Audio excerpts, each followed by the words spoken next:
नई कहानियां। डैडी की रखेल। डैडी हमेशा ही देर रात को घर वापस आते थे। उनके शरीर से हमेशा ही सिगरेट और शराब की गंध आती थी। माँ हर दिन ही डैडी पर चिल्लाती थी, गंदे धोखेबाज इंसान। जब मेरी माँ चिल्लाती थी, मैं अपने कान हाथों से बंद कर लेती थी। एक दिन जब मम्मी अपने दफ्तर में काम कर रही थी, डैडी एक सुनहरे बालों वाली औरत को घर ले आए। वो औरत मुझे देखकर मुस्कुराई। तुम मेलोडी हो ना? तुम्हारे डैडी ने मुझे तुम्हारे बारे में बहुत कुछ बताया है। उस औरत ने मेरा छोटा सा हाथ अपने हाथ में ले लिया। मुझे वो औरत पसंद आई क्योंकि वो मम्मी जैसी नहीं थी। मुझे वो सुनहरे बालों वाली औरत और मेरे डैडी खुश दिखे। वो घर में मेरे साथ भी खुश थे, जबकि मम्मी और डैडी मेरी उपस्थिति में कभी भी खुश नहीं दिखते थे। मम्मी चिल्लाती रहती थी और डैडी हमेशा ही दूर दूर रहते थे। तभी अचानक मैंने मम्मी को घर के अंदर दाखिल होते हुए देखा। उन्होंने अपना बैग सोफे पर फेंक दिया। मैं दौड़कर रसोई में जाकर छुप गई। मम्मी ने चिल्लाना और चीजें फेंकना शुरू कर दिया। मैंने चुपके से देखा कि मेरे डैडी और वो सुनहरे बालों वाली औरत घर से बाहर जा रहे थे। मम्मी सोफे पर बैठकर रोने लगी। मैंने मम्मी के पास जाकर मुस्कुराने की कोशिश की तो उन्होंने मुझे धक्का देकर पीछे हटा दिया। मैं जाकर अपने बेडरूम में छुप गई क्योंकि मैं जानती थी कि मम्मी को डैडी पर बहुत ही गुस्सा आ रहा था। मैं कुछ देर के बाद सो गई। कुछ देर के बाद डैडी की मीठी मीठी आवाज मेरे कानों में आई, मेलोडी बेटी उठ जाओ। मैंने डैडी के चेहरे को देखा। वो मुस्कुरा रहे थे। मैंने अपनी हरी हरी आंखों से डैडी की आंखों में देखा।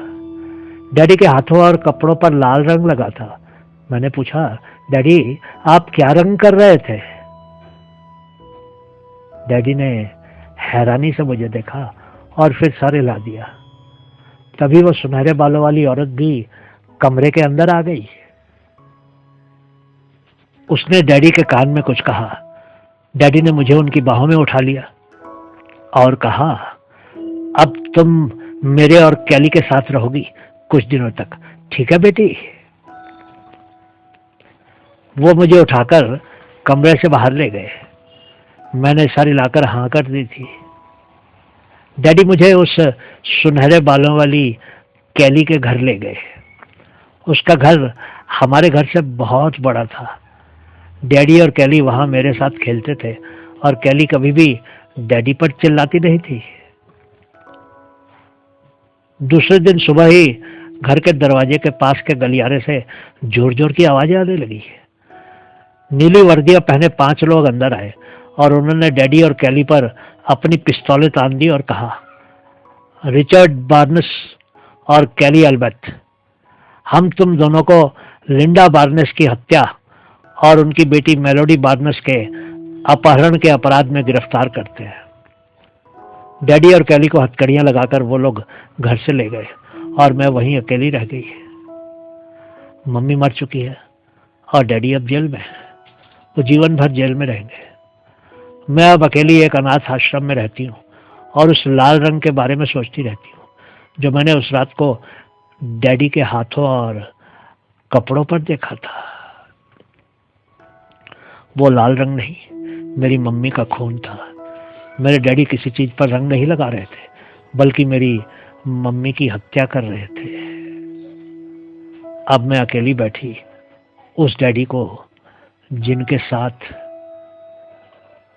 मैं इतना खुश रहती थी, बुरा भला कहती रहती हूँ।